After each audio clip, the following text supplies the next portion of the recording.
Welcome back to the Deep Dive. Today, we're looking into a really interesting corner of the health market, this whole area of finding relief from neuropathy at home.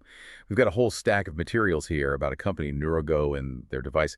It's based on something called NMES, neuromuscular electrical stimulation. So our mission today really is to go beyond just summarizing what they offer. We want to properly evaluate the tech they're using, look at the science behind it, and understand their approach in the market. Basically figure out what you, as someone maybe looking into this, really need to know. And just to set the scene a bit, the company itself, NeuroGo, it's U.S.-based near Raleigh, North Carolina. It was co-founded by Darren King, who's a retired chiropractor. And what seems important there, at least from the sources, is the why. They keep mentioning he was motivated by seeing a close friend struggle really badly with neuropathy. So it has this sort of personal origin story, not just a tech company popping up. Right, that personal angle gives some context. But what really jumps out is how they position NeuroGo. They're very specific, calling it a complete system and emphasizing it's built to, quote, medical-grade standards. And like you said, it all hinges on this one technology, NMES. Exactly. And that positioning is key because they are deliberately trying to stand out. I mean, it's a crowded space, right? They're drawing a very clear line between NMES and the other common things people might try. Okay, yeah, let's unpack that. Because you hear about NMES units all the time. Sure. Even things like grounding mats are out there. Someone's looking for relief. Why does NeuroGo argue NMES is the better way to go compared to those? Well, the sources are pretty blunt about it. They state very clearly, NeuroGo is not TNS, definitely not a grounding mat. They frame the whole difference around how it works, the mechanism. Grounding mats, they kind of dismiss those as just passive. TNS, though, transcutaneous electrical nerve stimulation, they describe that as mostly analgesic. It temporarily masks pain signals, so it essentially blocks the nerve message to the brain for a while. It's like a temporary distraction, just deals with the symptom. Okay, so TNS is like putting a temporary block on the pain message. hmm What is NMES, neuromuscular electrical stimulation, actually doing then? What makes it, as they claim, more of an active support system? Right, so NMES isn't focused on just distracting the nerve. It's about muscle engagement. This is where the science of circulation comes in. The device sends gentle electrical pulses, and these are designed specifically to make the muscles in your feet and lower legs contract. They use this really simple analogy in the materials, calling it a pump. Ah, okay, like a circulatory pump. Precisely. That muscle squeeze, that contraction, it actively helps pump venous blood and lymph fluid back up the legs more effectively. And this improved circulation, according to NeuroGo's claims, boosts blood flow. More blood flow means more oxygen, more nutrients getting to those distressed tissues and nerves in the periphery.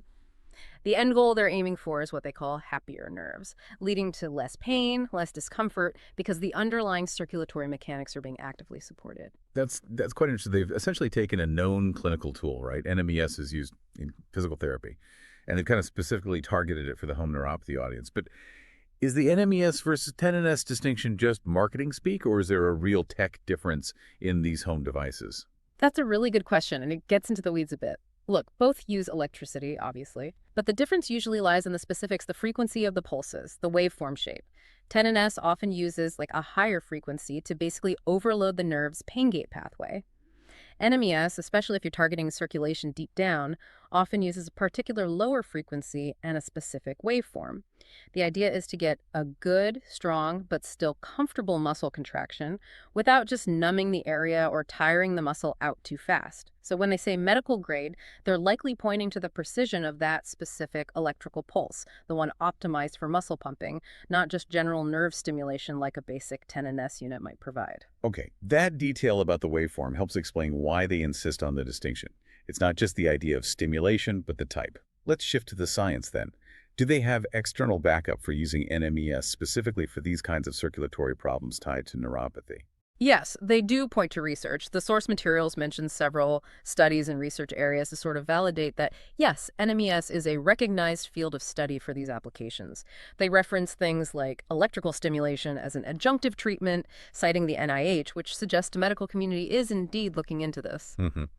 We also saw mentions of studies specifically on, I think it was high-frequency muscle stimulation for diabetic peripheral neuropathy, DPN. But what kind of studies are these? Are we talking big, gold standard clinical trials, or is it more preliminary stuff We need to kind of weigh the evidence they present. And that's the critical eye we need, absolutely. The sources they provide don't always give us enough detail to say, okay, this was a massive double-blind trial. However, the area of research itself using electrical stimulation for circulation and neuropathy is definitely established. There are studies looking at how muscle stimulation might improve things like burning sensations or help with sleep quality in people with neuropathy. And there's research specifically tracking blood flow changes in painful DPN. So the basic idea they're building on that boosting lower limb circulation can help with neuropathy symptoms that's scientifically plausible and is being investigated. So the underlying principle seems sound, and there is research happening, even if we can't vouch for every single study they might list in their marketing. Okay, let's turn to the practical side, the user experience. If the whole point is improving nerves and circulation over time, what's the actual timeline people are seeing? Well, the feedback seems a bit varied, which honestly you'd expect with anything affecting body physiology, right? The company itself says most customers start noticing changes in about 2 to 3 weeks. But, and this is where it gets really interesting, they strongly encourage, in fact, they require for their guarantee, that you try it for a full 4 weeks. Their reasoning. Because, and they're right about this, nerves and circulation often take time to show real improvement. It's about systemic change. Right, but then you read some of those customer stories, the anecdotes, and they paint a picture of almost immediate, really dramatic results. That seems like a bit of a conflict. Exactly. That tension is worth looking at closely. Let's take those examples. There's Carol. She apparently had pain for 6 years, 3 foot surgeries, and then reported being pain-free after just 1 week using the device.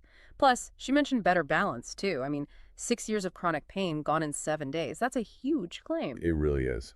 And then there was Ray's story, 15 years of numbness, and he claimed he got feeling back in his feet, top and bottom, after the very first session, the first one. Yeah, that immediate result after 15 years is striking. And it makes you wonder, as someone looking critically at this, is that immediate sensation change truly the long-term nerve recovery? They talk about the happier nerves from better blood flow over weeks. Or is that initial powerful response maybe more like a very effective temporary nerve stimulation effect, almost like a localized NMES-like sensation override, perhaps? That's the core puzzle, isn't it? It forces you, the potential user, to think about what you're seeking. Are you looking for that immediate, maybe temporary relief from the symptom? Or are you investing in the potential for deeper, slower change in the underlying circulation, which is what the company seems to be banking on with that 4-week trial requirement? Yeah, the immediate results might get people excited and keep them using it, which is important. But that 4-week minimum trial period feels like the company acknowledging, look, the real physiological changes we're aiming for take sustained effort. And they try to reinforce this works for different people too. They mentioned Don, an 81-year-old man with vision impairment who found it helpful for his foot pain. They want to show it's usable and effective across different ages and challenges. Okay, let's pivot a bit from the device itself to the whole package. They keep calling NeuroGo a complete system. So you're not just getting the machine. What else comes with it? What are these extra resources meant to do? Right. They seem to recognize that something complex like neuropathy often needs more than just one intervention, so they include quite a bit. Hmm. Specific exercise guides tailored for neuropathy, some practical diet tips. They even bundle in a book called Stop Neuropathy Foot Pain. And maybe one of the most significant things today is access to an active Facebook support group. Ah, the community aspect. That can be huge for trust and just keeping people engaged, right? Yeah. It reinforces the idea that getting relief isn't just about using the device for 30 minutes, but maybe part of a bigger lifestyle shift with the device as one tool. Okay, let's talk about the practical stuff, buying it, the guarantee. How does that work? They structure the purchase pretty clearly to build confidence. A really key point is that it's a one-time purchase. There are absolutely no subscriptions, no recurring fees, no hidden costs down the line, which, in today's world of endless health tech subscriptions, that actually stands out. Yeah, that does feel different. It also maybe suggests they believe in the device's long-term value if they're not relying on monthly payments. What about payments and shipping? They say they use trusted payment processors and make a point of saying they don't store your credit card details. And while the actual manufacturing is done overseas, which is common, they ship everything fast from a U.S. warehouse. So you avoid those long international shipping waits and potential customs hassles. Okay, that covers the logistics. Now, connecting that back to trust the guarantee, how solid is their 90-day money-back promise? Are there catches? It is a 90-day guarantee, which sounds pretty generous. The main condition, though, links right back to what we discussed. You have to have used the device consistently for at least 4 weeks before you can ask for a refund. So you have to give it that phase shot, aligning with their whole pitch about needing time for circulatory changes. They also have a separate warranty for any defects in the device itself. That 4-week requirement is really the key thing. It asks for patience from the customer, but it makes sense if their core argument is about addressing a systemic issue, not just providing instant relief. Finally, safety. Always critical with home health devices. What specific warnings do they highlight in the materials? They're very upfront about two main precautions. You absolutely must check with your doctor first if you have active deep vein thrombosis, DVT, that's a blood clot, usually in the leg, and also if you have a pacemaker.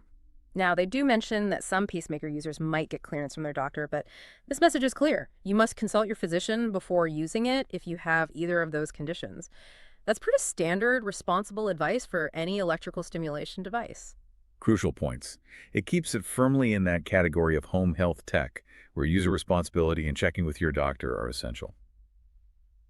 Okay, so let's quickly recap this deep dive. NeuroGo is pitching itself as a very specific tool, a purpose-built, supposedly medical-grade NMES device. Their whole strategy revolves around contrasting it with things like 10NS, emphasizing active muscle engagement for better circulation rather than just masking pain. And they support this with references to NMES research and bundle it with other resources as a system. That really sums up their position. And considering that interesting tension we talked about, the anecdotes of super fast relief versus the company's own insistence on a 4-week trial for real change, it raises a final, maybe provocative question for you, the listener, to think about. How should you evaluate these home relief options? Is the priority finding something that gives you quick symptomatic relief, even if it's temporary? Or should you maybe invest your time, patience, and money in technologies like NMES that claim to work on the underlying physiological mechanics, improving circulation, supporting nerve health, even if those results take longer to really show up and stick? Yeah, it really asks you to think about your expectations. Are you looking for that quick fix, or are you playing the long game for potentially deeper systemic support?